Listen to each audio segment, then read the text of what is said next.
ప్రభు యొక్క కృపను బట్టి ఆయన దయను బట్టి మరొక ఆదివారము మనం ఆయన సన్నిధిలో చేరి ఉన్నాము. దేవునికి మరిపోయిన నెలంతటా కూడా అనేక ఎత్తులలో, ఇబ్బందులలో, వ్యాధి బాధల్లో నుండి ప్రభు మనలను, మన కుటుంబాలను కాచి కాపాడి మరొక నెలలోనికి దేవుడు మనల్ని ప్రవేశపెట్టాడు. ఈ నెలంతటా కూడా ఆయన కాపులను మనకి, మన బిడ్డల కుటుంబాలకు దయచేయాలని మనం ఎంతగానో ప్రభు సన్నిధిలో ప్రార్థన చేయవలసిన వారమై ఉన్నాము. దేవుని యొక్క పరిశుద్ధమైన వాక్యమును ధ్యానం చేసుకుంటాము. యోవేలు గ్రంథము ప్రవక్త అయిన యోవేలు రాసినటువంటి గ్రంథము 752, ప్రేతి నెంబరు 752.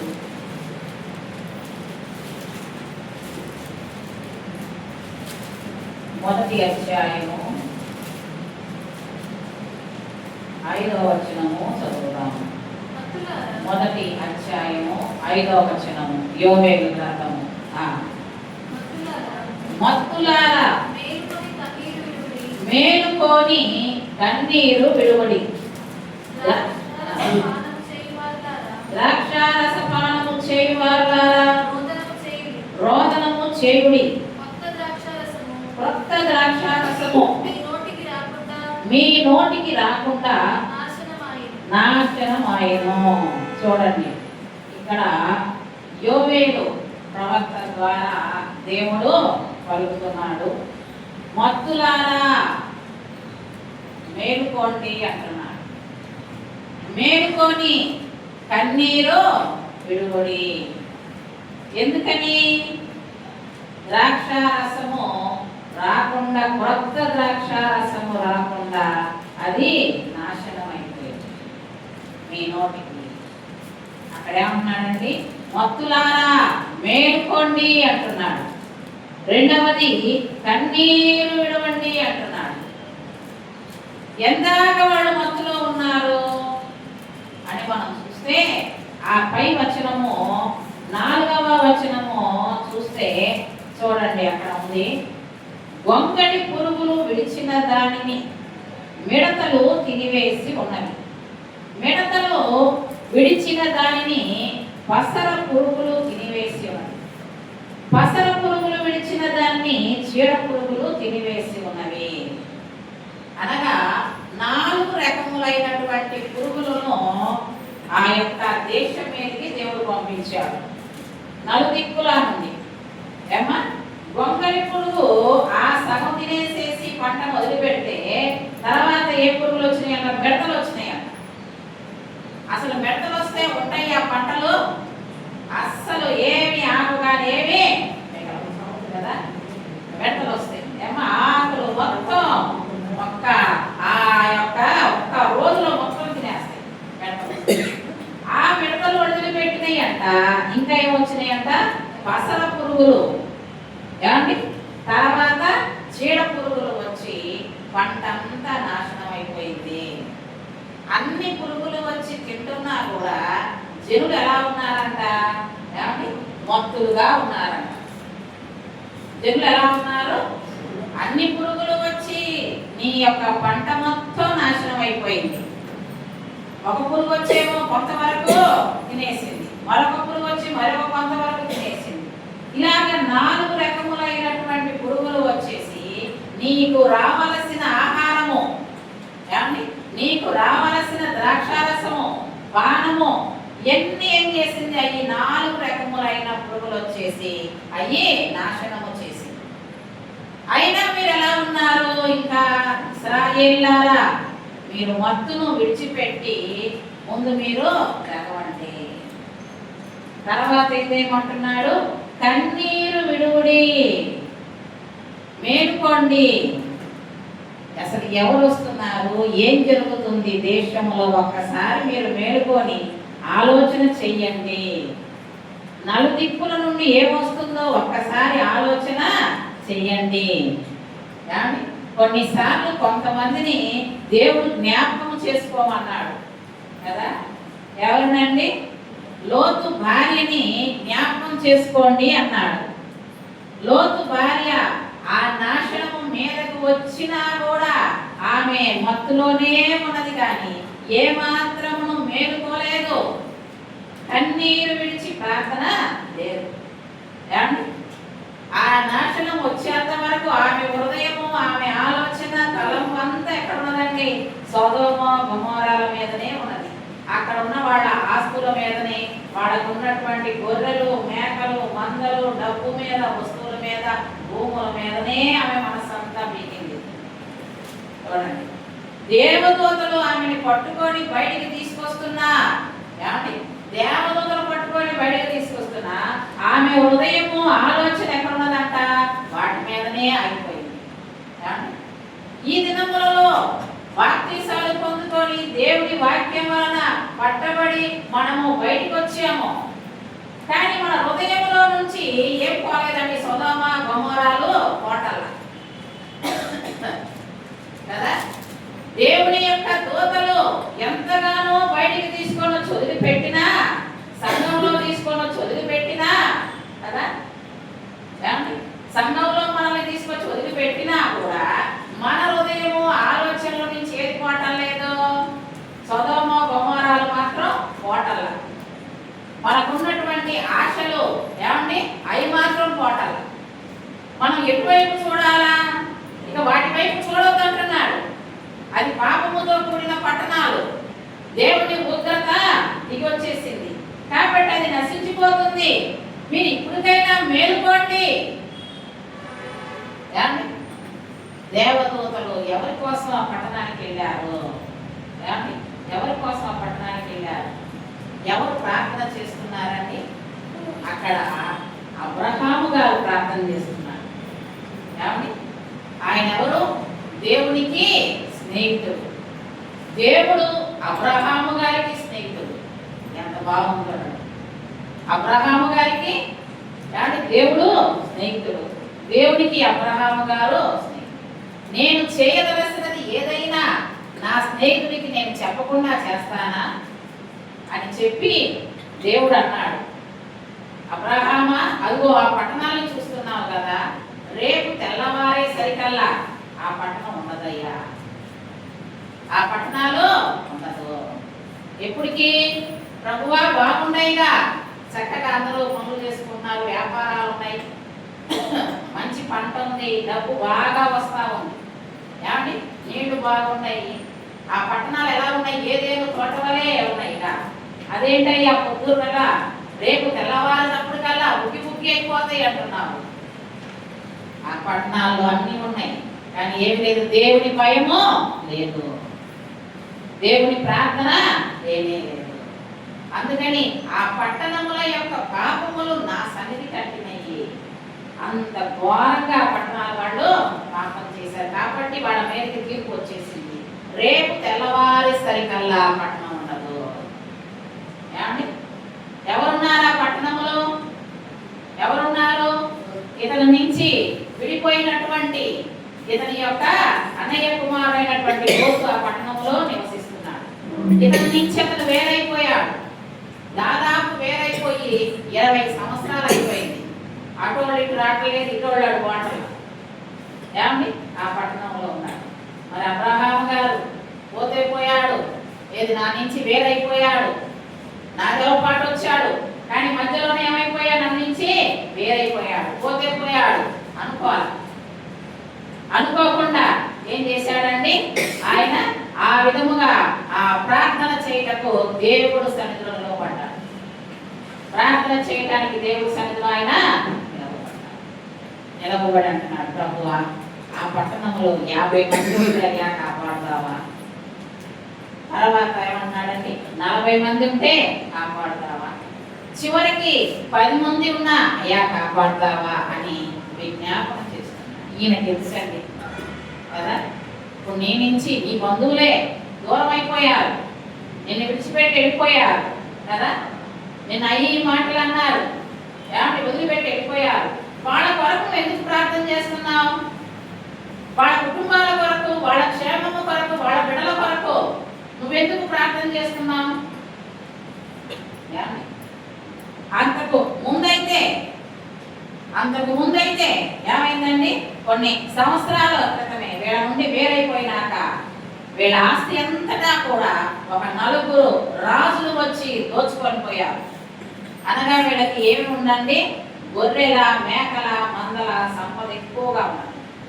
అబ్రహాము గారికి ఎలా ఉన్నదో లోతు గారికి కూడా అలాగే ఆ మందలన్నిటినీ తీసుకెళ్ళిపోయారు. అది ఒక ఆయన అబ్రహాము గారికి వచ్చి చెప్పాడు, అయ్యా ఇలాగ వాళ్ళన్నీ పట్టుకెళ్ళిపోయారు కదా. అప్పుడు మనమైతే ఏమనుకుంటాము, ఏమండి వాడికి అంతే కావాలా, వాడికి ఎలా కావాలా అంతే కావాలి. ఎందుకని, నన్ను కాదని వెళ్ళిపోయాడు కదా, నా నుంచి దూరంగా వాడు వెళ్ళిపోయాడు, వాడికి తగిన శాస్తే జరిగింది, అంతటా దోచుకొని వెళ్ళిపోయాడు పోనీ.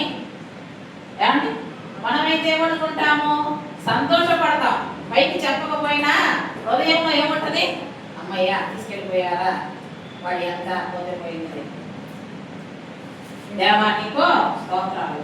ఏమండి దానికి కూడా వాడు నాశనం అయిపోయినా ఏమండి పక్కవాడు దేవునికి స్తోత్రాలు చెప్పేవాడు ఉంటారు కదా, దేవునికి కృతజ్ఞతాస్తుతులు చెల్లించేవాళ్ళు కూడా ఉంటారు. దేని నిమిత్తం అండి, పక్కన వాడు నాశనం అయిపోయింది చూడండి.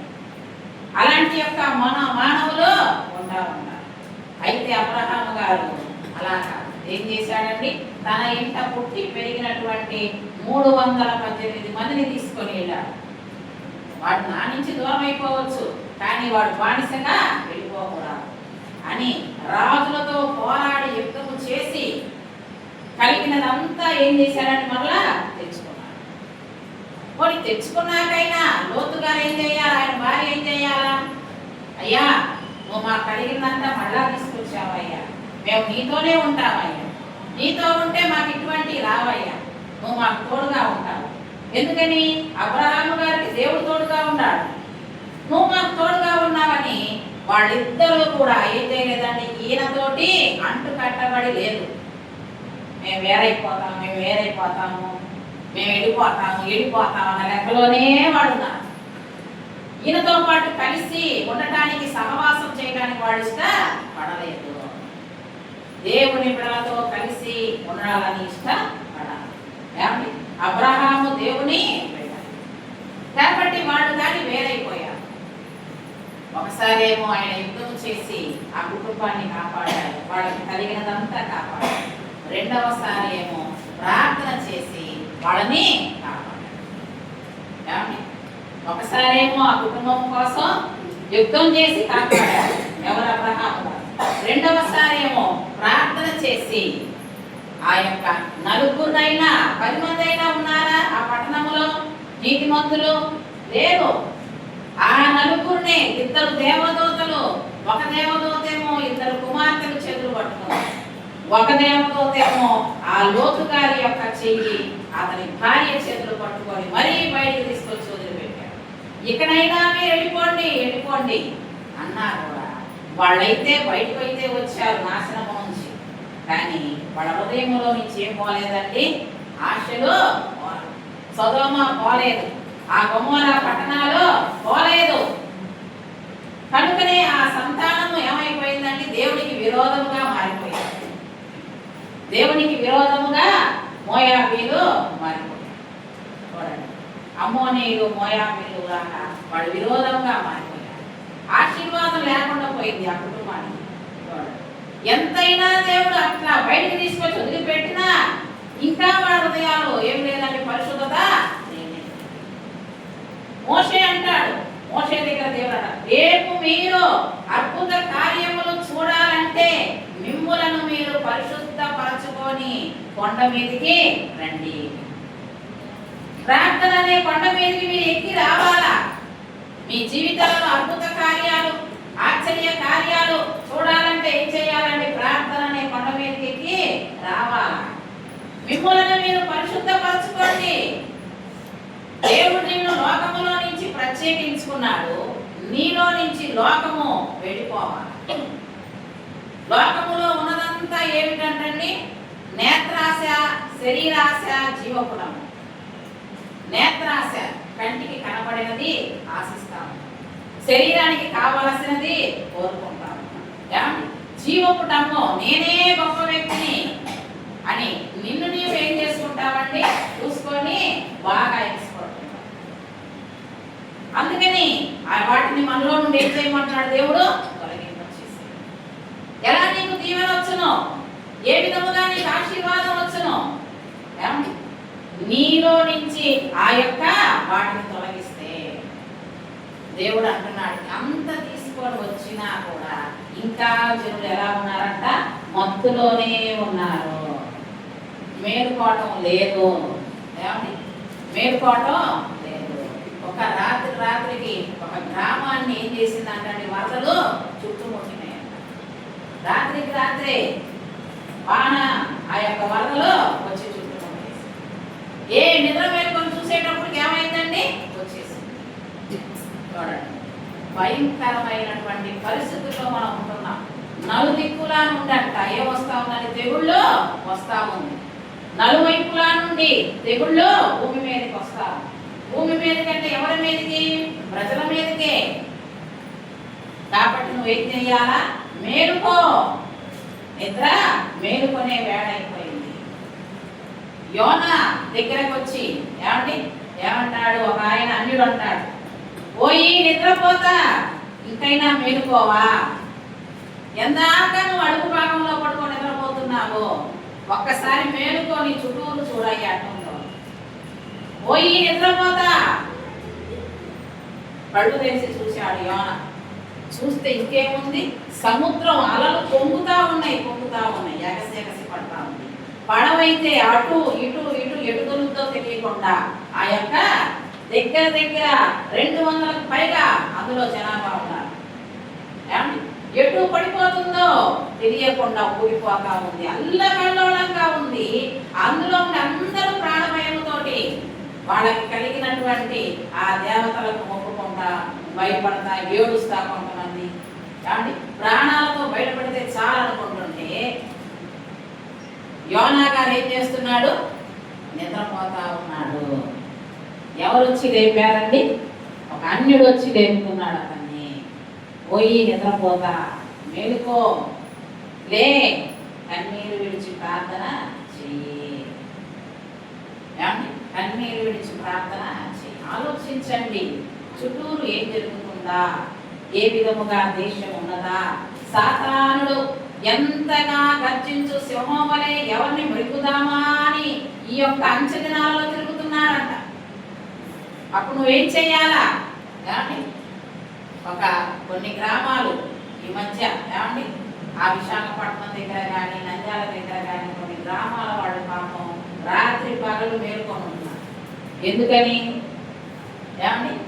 చిరుత పులులు, మామూలుగా పులులు కానీ చిరుత కానీ వచ్చి సంచారం చేస్తారు. వాళ్ళకు ఉన్నటువంటి ఈ యొక్క గేదెలు ఉంటాయి కదా, లేక ఆవులు ఉంటాయి కదా, లేక గొర్రెలు ఉంటాయి కదా, ఇక వాటిని కలుసుకొని వెళ్ళిపోతుంది. అవి దొరికితేనేమో వాటితోటి జంప్ అవుతున్నాయి. అదే కనుక మనుషులు ఎవరైనా ఎదురుపడితే వాళ్ళని అమాంతంగా చంపేస్తారు. ఆ గ్రామాల వాళ్ళకంట పాపం రాత్రి పూట నిద్ర లేదు. పాపం గ్రామాల వాళ్ళకి ఒకటైనా రెండైనా పాపం బయటికి పోతా ఉంటారు. అలా బయటికి పోయేటప్పుడు 4-5 కలుసుకొని పోతున్నారంట. ఒకళ్ళే అసలు గవర్నమెంట్ వాళ్ళు కూడా ఏమన్నారు, ఆ చీకటి పడితే ఎవరు బయటికి రావద్దు, తిరగవద్దు. ఆ పులిని పట్టుకునేంత వరకు, ఆ చిరుతను పట్టుకునేంత వరకు కొన్ని నెలల పాటు ఏమి లేదంట, మునుగు లేదు.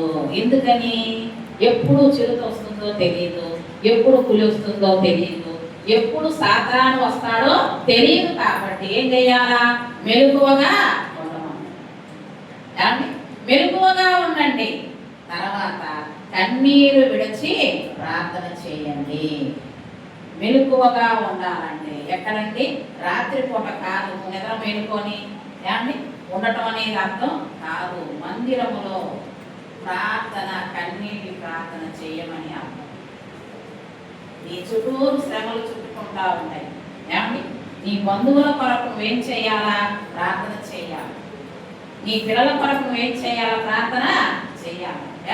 నీ దేశము కొరకు ప్రార్థన చేయాలా, యెరూషలేము కొరకు ప్రార్థన చేయాలా, ఇశ్రాయేలు దేశము కొరకు ప్రార్థన చేయాలా, నీ యొక్క కుటుంబ కుటుంబము నీ కోసం నువ్వు ప్రార్థన చేసుకోవాలి. ఎక్కడది? మందిరానికి రావాలి. ప్రార్థన అనే కొండకు మీరు ఎక్కి రావాలి. ఆదివారము 1 గంట మనం కూర్చుంటే చాలదు. ఈ యొక్క అంచె దినాలలో ఏమండి ఆదివారం 1 గంట కూర్చొని వాక్యం ఏంటి చాలదు. మీరు ఆదివారం 1 పూట భోజనం చేస్తే మీ పరిస్థితి ఎలా ఉంటది? ఎలా ఉంటదండి? ఒకే 1 పూట, వారానికి 1 పూట నువ్వు భోజనం చేస్తే ఎంతో నీరసం అయిపోతావు, అసలు లెగవలేవు, బలహీన పడిపోతావు.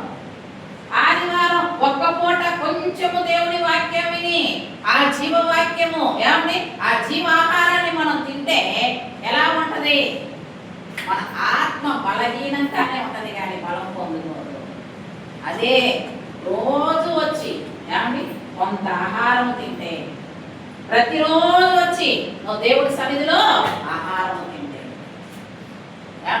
అదే ఆ యొక్క స్వామివారి మతస్థులు ఏం చేస్తారండి?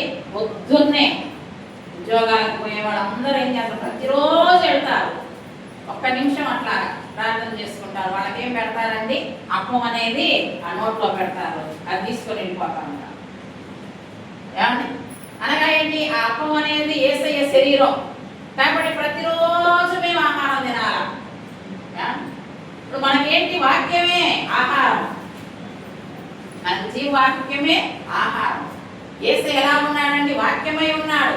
కాబట్టి నీకు బలం రావాలంటే ఏం చేయాలా? వాక్యాన్ని నువ్వు వినాలా, వాక్యాన్ని నువ్వు తినాలా, నీ నోట్లో ఉంచుకోవాలా. అవ్వం ఏం చేసిందంటే మొట్టమొదటి స్త్రీ పడిపోవటానికి కారణం ఏమిటి?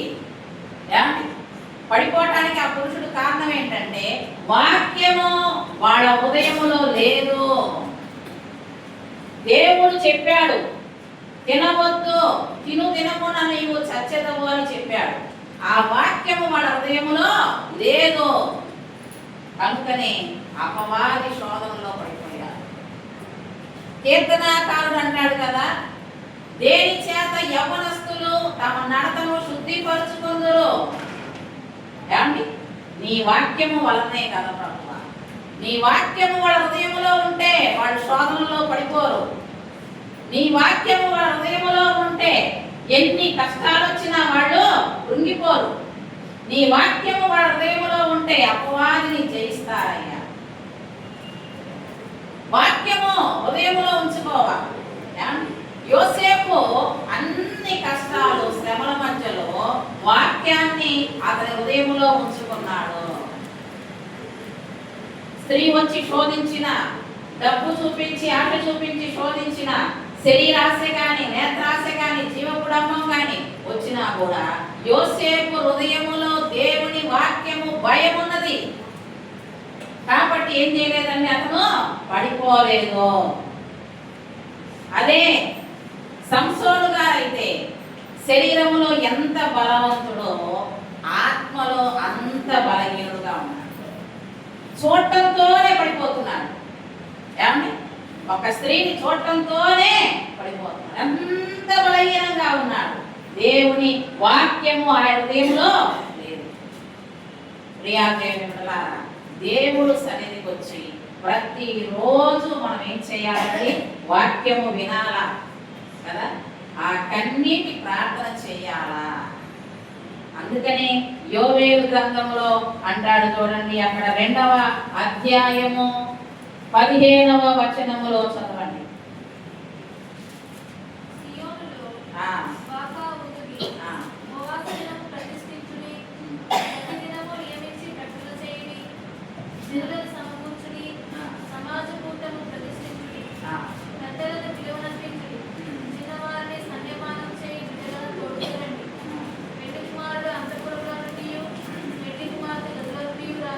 చాలు, ఇక్కడ ఏమన్నాడు చూడండి, అదే 2వ అధ్యాయము 15వ వచనంలో యోవేలు గ్రంథంలో, సియోనులో బాకా ఊదుడి, ఉపవాస దినము ప్రతిష్ఠించుడి, వ్రత దినము నియమించి ప్రకటన చేయండి. సియోను అంటే సంఘములో, దేవుని సంఘమే సియోను. సియోనులో ఏం చేయమంటున్నాడు? మీరు బూరలు ఊది చెప్పండి, ప్రజలకి బాకా ఊది చెప్పండి, మైకులతో మీరు వాళ్ళకి ప్రకటన చేయండి. మరి ఏం చేయమంటున్నాడండి? ఉపవాస దినములు ప్రకటించాలి. తర్వాత ఏం చేయాలా? వ్రత దినములు. ఏమండి? అనగా ఏంటి? ఇన్ని గంటల నుంచి ఇన్ని గంటల వరకు మనం ఉందాము. ఇదిగో ఈ విధంగా మనం ఉపవాసం ఉండి ప్రార్థన చేద్దాము. ఏమండి? ఆ దినం ముందు ఏం చేయకూడదు? మనము పనులకు వెళ్ళకుండా, ఎవరితో పెద్దగా మాట్లాడకుండా మనం ఏం చేద్దాం? దేవుడి సన్నిధిలోనే వ్రతం కలిగి. ఏమండి? తెలుసు కదా వ్రత దినము. ఏమండి? వ్రతాలు ఏ విధముగా ఉంటది? దీక్షతోటి ఆ దేవుడితోటే ఉంటావు కదా, అలాంటి దినములు మీరు చెప్పండి, ప్రకటన చేయండి. ఎవరెవరు రావాలంట మందిరానికి? ఏమండి? అక్కడ జనులను సమకూర్చండి, సమాజ కూటము ప్రతిష్ఠించుడి, పెద్దలను పిలువనంపించుడి. పెద్దలు రావాలంట. ఏమండి? అలాగనే చిన్నవారిని సన్యపానము చేయి బిడ్డలను కూడా తోడుకొని రావాలా? ఎవరినండి? పాలు తాగే పిల్లలను కూడా తీసుకొని రావాలి. ఎక్కడికి? పాలు తాగే పిల్లలు కూడా ఏం చేస్తారండి? మందిరంలో దేవుని స్తుతిస్తారు. ఈ పిల్లలకు నువ్వు అలవాటు చేసావంటే, మొదటి నుంచి అలవాటు చేసావంటే వాడు ఎలా ఉంటారండి? చక్కగా కూర్చుంటారు. కానీ మొదటి నుంచి మనం పిల్లలకి ఏదైతే అలవాటు చేస్తామో అదే వాళ్ళు నేర్చుకుంటారు. కాబట్టి పిల్లలను కూడా తీసుకొని రావాలా? ఎందుకని? ఏమండి? ప్రకటన చేయండి, ఉపవాస దినము ప్రతిష్ఠించండి, అందరినీ మీరు తీసుకొని వచ్చి కూర్చోబెట్టండి. ఎందుకని? పెళ్లి కుమారుడు అంతఃపురములో నుండి రావాల్సినది. పెళ్లి కుమార్తె అయిన సంఘము గదిలో నుంచి బయలుదేరవలన సమయం వస్తుంది, అనగా దేవుని రాకడ వస్తుంది. కాబట్టి అందరినీ సమకూర్చి మందిరంలో వచ్చి ఏం చేయాలండి? మేలుకొని ప్రార్థన చేయండి, కన్నీరు విడిచి ప్రార్థన చేయండి. చుట్టూరు ఎలా ఉన్నది? ఓ యోనా, చూసావా? మేలుకో, చూడు సముద్రం చూడు ఎంత పొంగుతుందో, మరణము నీకు ఎంత సమీపం అవుతుందో చూసావా? అయినా నువ్వేం చేస్తున్నావు? మత్తులోనే ఉంటున్నారా? మేలుకోరా. చూడండి, మన కుటుంబం జరగాలని మనం ప్రతిరోజు పనులు పెడతాము కదా, ప్రతిరోజు మనం బాగుండాలని అన్నం తింటా ఉంటాం, ప్రతి దినము వంట చేసుకుంటా ఉంటాం. వాక్యం కూడా మరి ప్రతిరోజు మనం వినాలి కదా. దేవుడు సన్నిధిలో ప్రతిరోజు కన్నీటి ప్రార్థన చేయాలి కదా.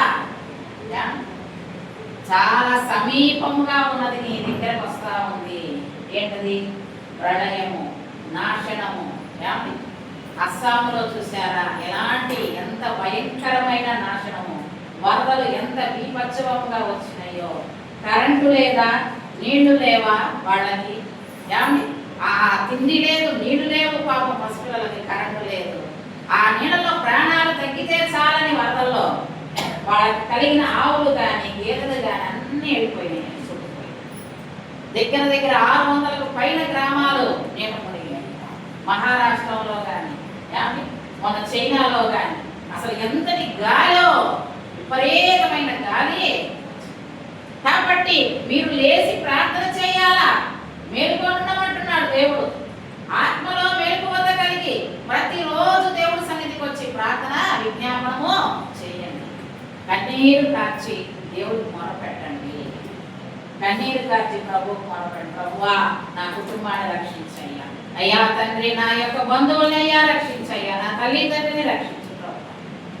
అయ్యా నా సహోదరులు సహోదరుని రక్షించు నాయన. అయ్యా నా సంఘాన్ని రక్షించు ప్రభు. అయ్యా తండ్రి, నీ సేవకుల్ని రక్షించయ్యా. దేశాన్ని కాపాడు ప్రభు. ఎప్పుడు ప్రార్థన చేస్తావు? ఎప్పుడు ప్రార్థన చేస్తారు కదా? మన మీదకి ఆ విపత్తు వచ్చినాక కదా, మనకేదైనా ఇంటిలో జరిగినాక అప్పుడేం చేస్తాము? చాలా మంది కన్నీరు విడుస్తూ ఉంటారు.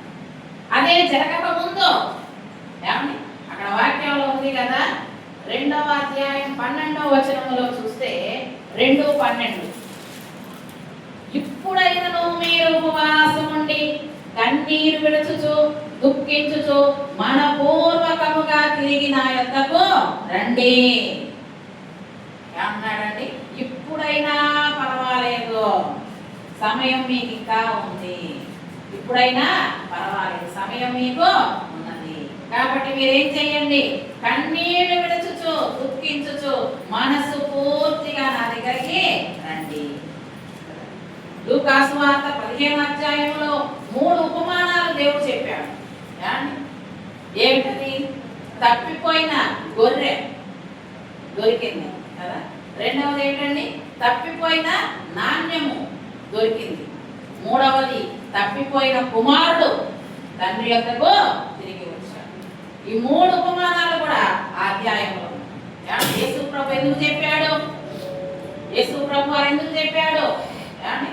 తప్పిపోయారు మీరు, తిరిగి నా యొద్దకు రండి. ఆ కుమారుడు ఎలా వచ్చాడు? ఆ కుమారుడు ఎలా వచ్చాడు? తండ్రి ఆస్తిని తీసుకెళ్ళాడు. అతను ఏమైనా సంపాదించాడా? లేదు. నీలో ఉన్నది దేవుని ఆత్మ, దేవుడిచ్చినటువంటి వరం. నీ కుటుంబము, నీ యొక్క ఆయుష్ కదా దేవుడిచ్చింది. దాన్ని తీసుకెళ్ళి ఏం చేస్తారు? దుర్వ్యాపారానికి కనుక మీరు ఉపయోగించుకుంటే ఎలా ఉంటుందండి? గొర్రెలు మేపవలసిన అతను ఏం మేపుతానికి సిద్ధపడ్డాడు? పందులు మేపటానికి సిద్ధపడ్డాడు. ఎంత అది చూడండి, తేలికైనటువంటి గొర్రెలు మేపాల. రాజుగా ఉన్నవా, అధికారిగా ఉండవలసిన ఆయన ఇప్పుడు ఎలా అయిపోయాడు? చివరికి పందులు మేపే స్థితిలోనికి వచ్చేసాడు. ఎంత దిగజారిపోయాడో చూడండి. దేవుని విడిచిపెడితే, దేవుని సన్నిధిని విడిచిపెడితే ఏమవుతా ఉంటుందండి? దిగజారిన స్థితి. చుట్టూరు ఇంకా నువ్వు చూసుకోవటం లేదు. నీ మీదకి అపాయం వచ్చేంత వరకు తెలియటల్లా. చాలా మంది స్థితి అదే. ఎక్కడో వచ్చింది కదా అనుకుంటారు. కొన్ని దేశాల్లోనేమో విపరీతమైన ఎండలు, కొన్ని దేశాల్లోనేమో విపరీతమైన వానలు, వరదలు. ఎలా ఉంటున్నదో ఆలోచన చెయ్యండి. మేలుకోమంటున్నాడు. ఇంకైనా ప్రార్థనా జీవితం కలిగి ఉండమంటున్నాడు. ఎలాంటి ప్రార్థనలు చేస్తున్నారు ఒకసారి ఆలోచన చేయండి. దేవునికి ఇష్టమైనటువంటి ప్రార్థనలు, హోమము వెళ్తా ఉండాలా మన ప్రార్థన? ఆయన వింటా ఉంటాడు నీ ప్రార్థనలు కదా. ప్రకటన గ్రంథంలో పరిశుద్ధుల యొక్క ప్రార్థనలు దేవుడు సన్నిధికి చేరుతా ఉన్నాయి. కొర్నేలు యొక్క ప్రార్థన, ధర్మ కార్యాలు దేవుడు సన్నిధికి చేరుతా ఉంది. అన్నయ్య ప్రార్థన చేస్తుంటే దేవుడు చూసి జవాబిస్తున్నాడు. సౌలు ప్రార్థన చేస్తున్నాడు, కన్నీటితో మొర పెడుతున్నాడు. దేవుడు చూస్తా ఉన్నాడు. మరి నువ్వు ఎప్పుడు ప్రార్థన చేస్తున్నావు? ఎలాంటి ప్రార్థన చేస్తున్నావు? ఆయన చూస్తున్నాడు నీ ప్రార్థన వైపు. ఆయన చెవియొగ్గి ఆలకిస్తున్నాడు. ఇప్పుడైనా పర్వాలా, దేవుడు మందిరంలో ఉన్నాము. ఇప్పుడైనా నువ్వేం చేయి? ఉపవాసం ఉంది, కన్నీరు విడచు మనసు పూర్తిగా నీ తండ్రి దగ్గరకు తిరిగి రండి. ఆ తప్పిపోయిన కుమారుడు లేచి, అయ్యో నేనెందుకు ఈ స్థితిలో ఉండాలా? ఈ పందులు తినేటటువంటి పొట్టు తిని నేనెందుకు కాలం గడుపుతా? ఇక్కడ నేను చనిపోతున్నాను. ఆకలి, వేదన, రోగము ఏమి నాకు లేదే, నేనెందుకు ఇక్కడ ఉండాలా? అతను ఏం చేశాడంటే లేచి మేలుకొని తండ్రి దగ్గరికి వచ్చాడు. కన్నీరు విడిచి తండ్రి పాదాలు పట్టుకొని అడుగుతున్నాడు, అయ్యా నీ పనివాడలో ఒకటిగా నన్ను చేర్చుకో. కన్నీరు విడిచి మొరపెట్టాడు. ఆ తండ్రి కౌగలించుకొని మరలా అతనికి సమస్తమును దయచేశాడు. ప్రియా దేవులారా, ఇది చివరి స్థితిలో మనం జీవిస్తా ఉన్నాం. ప్రభు అంటున్నాడు కదా, ఇప్పుడైనా మీరు ఉపవాసం ఉండి కన్నీరు విడచచ్చు మనసు పూర్తిగా తిరిగి రండి. ప్రార్థన సమయం ఉండేటప్పుడు ఏం చేయాలండి? ఎన్ని పనులున్నా మనం విడిచిపెట్టుకొని మందిరానికి వచ్చేయాలి కదా. ఆ ప్రార్థన సమయమే మనకి ముఖ్యం. మనకి గంటలు లేవు కదా, గంటలు లేవు. ఏంటండి? సమయమే. కాబట్టి ఆదివారం అయినా మామూలు రోజుల్లో అయినా ఏం చేయాలి? మనము ప్రార్థనకి రావాలి. ఎన్ని పనులున్నా కూడా ఏం చేయాలని పక్కన పెట్టి ఆ గంట సేపు ఆయనతో మనము గడపాలి. ఉపవాస దినం, వ్రత దినము మీరు నియమించుకొని ప్రభు సన్నిధికి రండి. మీ యొక్క బంధువుల కొరకు ప్రార్థన చేయండి. యోనా లేచాడు, కన్నీరు విడిచి ప్రార్థించాడు. అయ్యా నేను కదా తప్పు చేసింది, నేను కదా పాపము చేసింది, అయ్యా నన్ను నీళ్ళలో పడేయండి. ఆ స్థితిని చూశాడు, అతడు మార్పు చెందాడు. అలాగనే మనము కూడా ఏం చేయాలని లోకములో జరుగుతున్న భయంకరమైన సంఘటనలు కదా. ఏం జరుగుతుందో ఎప్పుడు జరుగుతుందో తెలియకుండా ఉంటా ఉన్నాయి. కాబట్టి ప్రార్థన చెయ్యాలా, మందిరమునికి రావాలా, ప్రార్థనా సమయానికల్లా మనం హాజరైపోవాలి. ఏమండి, మనందరికంటే ముందు ఎవరు వస్తారండి? దేవుని దూతలు వస్తారు. దేవుని ఆత్మ సంచారం చేస్తుంటది. దేవాలయమునంట దేవదూతలు కొలతలు వేస్తున్నట్టుగా నూలు పట్టుకొని ఉన్నారు. దానము దేనికండి? కొలతలకు సూచిస్తారు. మందిరంలో ఎవరు వస్తున్నారు, ఏ విధముగా జీవిస్తా ఉన్నారు, ఏ విధముగా వాళ్ళ ఆలోచనలు కలిగి ఉన్నారు, వాళ్ళు మేలుకుంటున్నారా లేదా? ఇప్పటికైనా ఇంకా మందిరంలోకి వచ్చి కూడా మీ హృదయాలు ఎలా ఉంటున్నాయి? మీ హృదయంలో నుంచి ఆ సొదొమ గొమొరాలు తొలగించండి. ప్రభు పాదాలు పట్టుకొని అడగండి, యా తండ్రి నాయన, నా కుటుంబాన్ని చివరి రోజుల్లో కాపాడాలి, నా బంధువుల్ని కాపాడు ప్రభు, నా దేశమును కాపాడాలి అయ్యా తండ్రి అని మొరపెట్టండి. కన్నీరు విడిచి దేవుడికి మొరపెట్టండి. ప్రభు నిన్ను కాపాడతాడు. నీ ప్రార్థన ఆయన ఆలకిస్తాడు. మత్తులుగా ఉండవద్దు. ఈ చివరి స్థితిలో మగతగా మనము ఉండకూడదు. ప్రార్థన లేని జీవితాలు వ్యర్థమైపోతాయి. ఎవరైతే యేసు నామములో ప్రార్థన చేస్తారో వాళ్ళందరూ రక్షించబడతారని అక్కడ 2వ అధ్యాయము చివరి వచనములో ఉంటా ఉంది. 2వ అధ్యాయము అదే యోవేలు గ్రంథము 2:32 చివరిలో, ఆ దినమున యెహోవా నామమును బట్టి ఆయనకు ప్రార్థన చేయు వారందరూ రక్షింపబడుదురు. ఆ దినమందు దేవుని ప్రార్థన చేసే వాళ్ళందరూ కాపాడబడతారు, రక్షించబడతారు. దేవుని వాగ్దానం మనకి ఉంటారు. అది మధ్యాహ్న కాల సమయంలో ప్రియా దేవుని బిడ్డలారా, మనం కన్నీరు కార్చి ప్రార్థన చేద్దాము. ఒకవైపు చాలా నాశనము, మరణాలు మనకి సమీపమవుతా ఉన్నాయి. కాబట్టి మనము మెలుకోగలిగి కన్నీరు విడిచి మందిరంలో ఎప్పుడు ప్రార్థనలు ఉంటే అప్పుడు మనం హాజరైపోవాలి. మహాయనైనా పని ఉండేటప్పుడే మానేయాలి, కానీ లేకపోతే మాత్రం మనం వచ్చి మనం బాగా ప్రార్థనలో ఎదుగుతాము.